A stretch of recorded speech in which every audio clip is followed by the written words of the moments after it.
Ang Pag-ibig Housing Loan ay isang popular option sa Pilipinas para sa mga nagbabalak bumili ng property. Ngunit, may mga ilang limitasyon na dapat tayong isaalang-alang. So, number 1 is yung loanable amount. So, may maximum limit ang loanable amount ng up to 6 million para sa mga regular members. So, ang halaga ay maaaring mag-iba depende sa iyong kapasidad sa pagbabayad ng property at sa halaga ng property.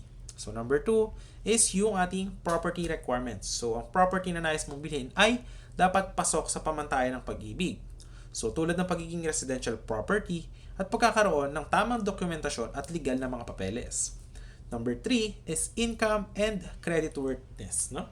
So, ang halaga ng loan ay nakabatay sa iyong kakayahan sa pagbabayad.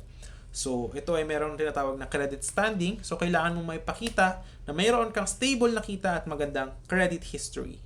Number 4 is age limit. Number 4 is age limit. So, may edad na limitasyon para sa mga borrower. Kadalasan, dapat na hindi ka pa lumampas sa 65 years old, no? Pagkatapos na yung loan term. Alright? So, number 5 is yung loan term. Ang maximum loan term sa pag-ibig ay up to 30 years. Ngunit, ang haba ng loan term ay maaaring makaapekto sa iyong edad at kakayahang magbayad. Number 6 is interest rates. Ang interest po natin kay Pag-ibig Housing Loan ay maaaring magbago depende sa prevailing rate sa iyong loaning term, no? So, mostly yan, dati, meron yung mga 5-6%, ganyan.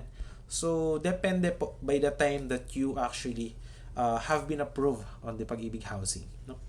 So, number 7 is Pag-ibig membership. Kailangan guys, kailangan mo maging active na member ng Pag-ibig Fund para makakuha ng housing loan.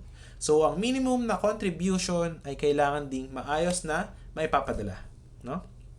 Number 8 ay processing time. So, ang proseso po ng ating loan application ay maaaring tumagal ng ilang buwan kaya't kailangan po natin ng pasensya. So, ang limitasyon na ito ay dapat isaalang-alang upang may sigurado na ang Pag-ibig Housing Loan natin ay angkop sa iyong sitwasyon. So, yun lamang po guys.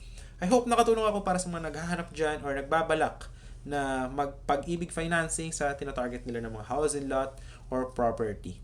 So, yun lang po guys. Maraming salamat sa panood and I hope to see you in the next videos. Bye-bye!